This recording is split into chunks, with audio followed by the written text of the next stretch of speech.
Assalamualaikum warahmatullahi wabarakatuh. Kembali lagi dengan saya tim Gelap Malam yang akan membawakan kalian ke sebuah cerita mistis lainnya kali ini.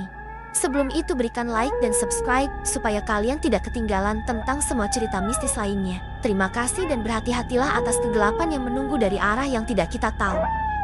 Malam Jumat Kliwon, jam 1:03 dini hari. Monitor bayi yang tertempel di dinding rumahku mendadak menyala sendiri, menampilkan sosok perempuan tua berbaju kuning lusuh sedang duduk di samping tempat tidur anakku yang baru berusia 6 bulan. Padahal aku tinggal sendirian bersama bayiku dan semua pintu terkunci dari dalam. Aku terpaku, mencoba tetap rasional, tapi suara dari monitor membuat bulu kuduku berdiri. Tidurlah, Anjani, biar ibu jagain malam ini. Suaranya parau, seperti keluar dari tenggorokan yang penuh pasir. Aku lari ke kamar bayi kosong. Tidak ada siapa-siapa selain anakku yang tertidur pulas. Tapi saat kubuka pintu lemari di pojok ruangan, ada jejak kaki basah mengarah ke dalam seolah seseorang baru saja keluar dari lawa. Dari sinilah semuanya dimulai.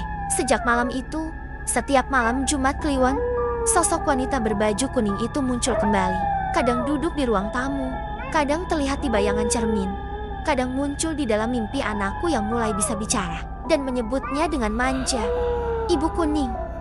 Perkenalkan, namaku Ayu, ibu tunggal yang baru pindah ke rumah tua peninggalan nenekku di lereng Gunung Ungaran, Jawa Tengah. Rumah ini besar tapi kosong, terletak di pinggiran desa bernama Krajan Timur. Warga sini ramah, tapi saat mereka tahu aku tinggal di rumah Bu Kuning, mereka langsung berubah kaku. Satu-satunya yang mau bicara terus terang adalah nenek tetangga sebelah, Mbah Sarmi. Ia bilang rumah itu dulu milik seorang dukun bayi bernama Bu Kuning, pengasuh anak-anak dari keluarga kaya yang punya rahasia gelap. Dulu, setiap malam Jumat Kliwon, keluarga-keluarga tertentu menitipkan anak mereka pada Bu Kuning, tapi bukan untuk diasuh, melainkan untuk dijadikan tumbal agar usaha mereka tidak jatuh miskin. Bu Kuning tidak pernah menua, tapi suatu malam dia lenyap dan jasadnya tidak pernah ditemukan. Anakku, Anjani, lahir di hari Jumat Kliwon, dan sejak itu suara-suara dari dalam tembok mulai muncul lagu pengantar tidur yang tidak pernah kami ajarkan.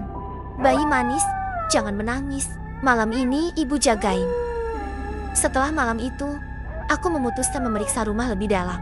Ada satu ruangan yang sejak awal ku kunci karena baunya aneh seperti susu basi dan kemenyan. Kuncinya tua dan karatan, tapi akhirnya terbuka. Ruangan itu penuh boneka kuno, keranjang bayi rotan, dan sebuah kursi goyang tua yang berderit sendiri walau tak disentuh. Di dindingnya tertempel lusinan foto hitam putih anak-anak. Semuanya tak tersenyum.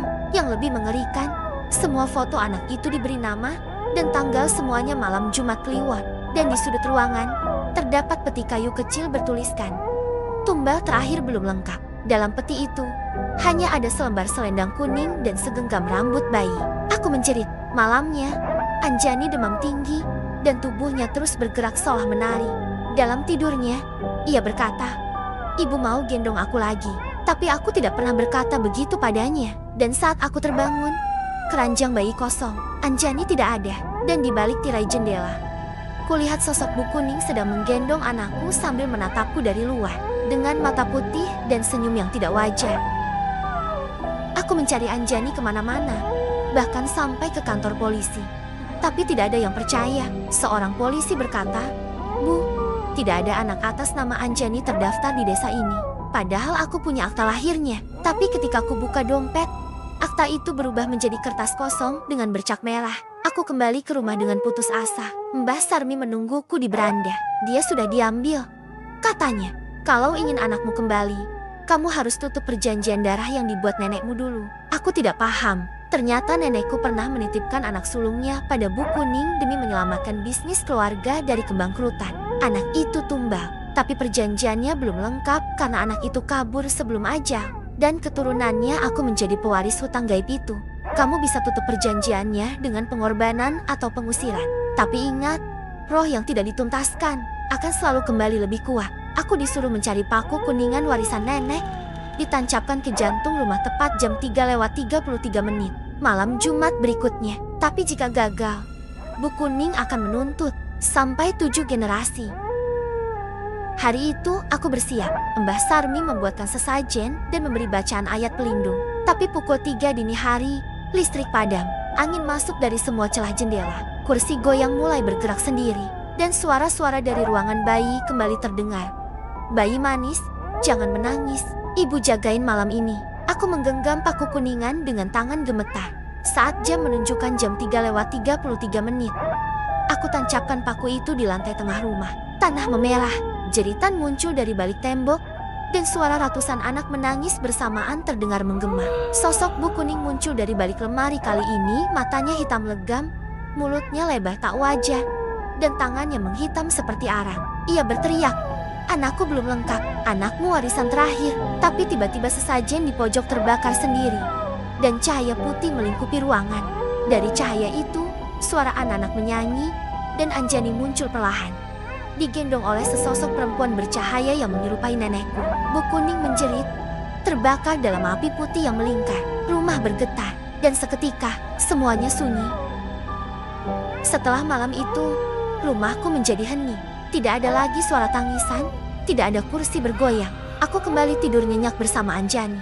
Bahkan warga mulai bersikap ramah kembali. Mereka bilang aura gelap di rumahku telah pergi. Tapi satu malam, aku mendapati Anjani duduk di depan cermin sendirian. Ketika aku tanya sedang apa, dia menjawab sambil tersenyum, "Main sama Ibu Kuning, tapi sekarang ibu tinggal di dalam kaca." Aku segera menutupi cermin itu dengan kain putih. Tapi dalam hati, aku tahu pengusilan tidak sepenuhnya menghapus jejaknya. Dia hanya bersembunyi di tempat yang lebih dalam di balik pantulan, di balik ingatan. Setiap malam Jumat Kliwon, udara di rumah tetap menjadi dingin, dan aku selalu mendengar suara langkah dari kamar bayi. Anjani tumbuh sehat, tapi setiap kali dia tertawa terlalu lama di malam hari, aku tak berani melihat ke matanya, karena kadang tatapan itu bukan milik anakku, tapi milik perempuan tua yang pernah menyanyikan lagu kematian. 5 tahun berlalu, Anjani kini berusia 6 tahun dan mulai bersekolah. Namun guru-gurunya melaporkan hal aneh. Anakku sering bicara sendiri, menggambar sosok perempuan tua berbaju kuning di setiap kertas.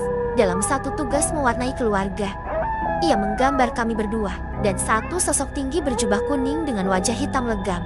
Ketika ditanya, dia hanya menjawab, "Itu Ibu Kuning." Dia ikut aku sekolah. Aku kembali ke kamar bayi lama, yang kini dijadikan gudang. Di lantainya muncul simbol-simbol baru yang terbentuk dari debu dan rambut. Aku hubungi kembali Mbak Sarmi, tapi beliau sudah meninggal 3 bulan sebelumnya. Satu-satunya yang bisa kujadikan pegangan hanyalah suara dalam mimpiku. Nenekku berkata, dia tidak bisa disegel, hanya dijaga agar tidak keluar. Aku mulai menyadari, mungkin aku hanya penunda, bukan penyelamat. Dan Anjani mungkin adalah pintu baru bagi Bu Kuning untuk menyeberang ke dunia kita. Tumbal bukan hanya soal pengorbanan, tapi perjanjian yang diwariskan dalam darah.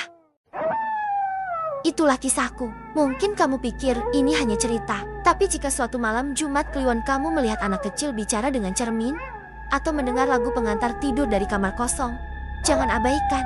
Bisa jadi itu bukan dongeng, tapi panggilan. Bu Kuning tidak pernah benar-benar mati.